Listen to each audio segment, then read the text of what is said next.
তো আমি নাকি এই যে কোনো কাজই করতে পারি না। দেখেন তো এই যে আমি কি সুন্দর রান্না করছি। এখন রান্না হচ্ছে রোস্ট এবং পোলাও রান্না হচ্ছে। তো আমি রোস্টটা একটু নাড়াচাড়া করে দিচ্ছি। রোস্টটা একদমই আরও ঝোল টেনে আসলে তারপরে আমি নামাবো। আর এদিকে পোলাওটা আমি রেডি করছি।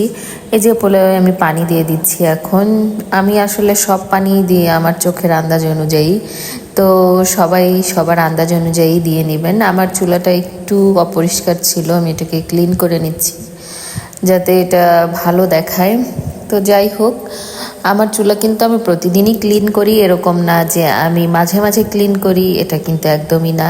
আমি চেষ্টা করি সবসময় পরিষ্কার রাখার। এখন যদি কোনো কারণে রান্না করতে গেলে ময়লা হয়, সেক্ষেত্রে তো আমার কিছুই করার নেই, তাই না? এরপরে চলে আসেন পুরো রান্নাঘরটা, আমি পুরো রান্নাঘরটাই ক্লিন করে নিচ্ছি। এই যে আমার যে একটা ব্লেন্ডার আছে সেটাও আমি পরিষ্কার করে নিলাম, কারণ হচ্ছে পরিষ্কার করাটা উচিত রান্নাঘরটা মাঝে মাঝেই। তবে আমার রান্নাঘর একেবারেই পরিষ্কার করা হয়ই না, তো আমি চেষ্টা করি পরিষ্কার করার। তো আমার আজকে অনেক কাপড় চোপড় ধোয়া হয়েছে, তার মধ্যে আমি যে কাপড়গুলো ধুয়েছি সেগুলো আমি ভাঁজ করার চেষ্টা করছি। এগুলো কিন্তু আমার পরার কাপড়।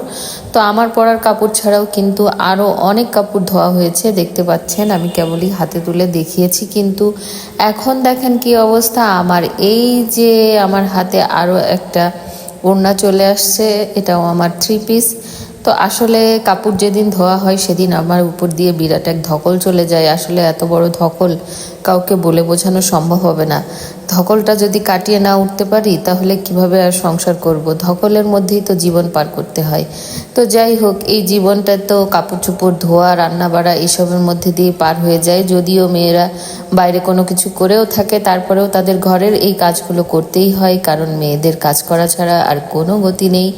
গতি একটাই, কাজ করতেই হবে, কাজ করতেই হবে। তো এই যে আমি কাজ শেষ করছি, আমার প্রত্যেকটা কাপড় এভাবে আমি ভাঁজ করার চেষ্টা করছি এবং যত দ্রুত সম্ভব করার চেষ্টা করছি, তার কারণ আমার আরও কাজকর্ম রয়েছে। এভাবে তো একটা কাজ নিয়ে পড়ে থাকলে হবে না। এই দেখেন কত কাপড়, কাপড়ের একেবারে বান্ডিল, মানে বস্তা নিয়ে বসে গেছি আমি।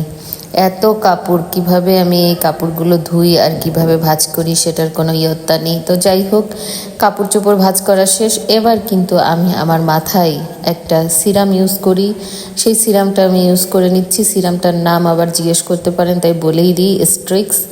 তো এই স্ট্রিক্সটা আমি আমার চুলে খুব সুন্দর করে ইউজ করে নিয়ে চুলটা চিরুনি করে নিচ্ছি, কারণ আজকে আর আমার চুল শুকানোর কোনো ধৈর্য নেই। আজকে আমি এভাবেই আমার চুলটাকে চিরুনি করে শুয়ে পড়ব। তো শুয়ে পড়বো বলতে আমি আসলে ঘুমাবো না, আমি একটু রেস্ট নিব। তো সবাই ভালো থাকবেন, আল্লাহ হাফিজ, থ্যাংক